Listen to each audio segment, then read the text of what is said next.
We begin in Cottage Grove, where a house fire early this morning left a family of 5 displaced and one of them injured. Thank you for joining us. I'm Jillian Smuckler.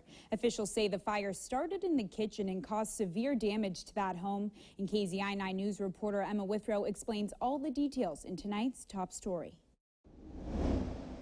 Neighbors tell me that fire truck lights and sirens lit up this Cottage Grove street when the house right behind me erupted in flames.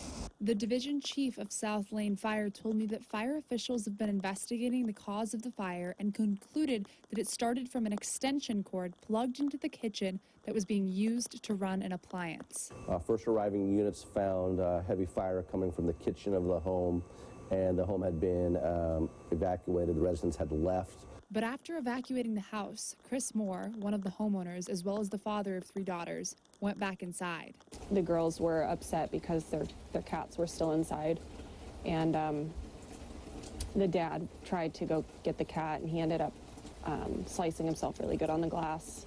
Unfortunately, Chris was not able to save the cats and ended up in the hospital with injuries to his leg. A family friend said that Chris kicked his leg through a sliding glass door in an attempt to get their cats out of the house.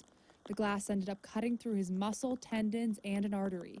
First responders had to give Chris a tourniquet because of the mass amounts of blood he was losing. He was transported to the hospital where he then had surgery.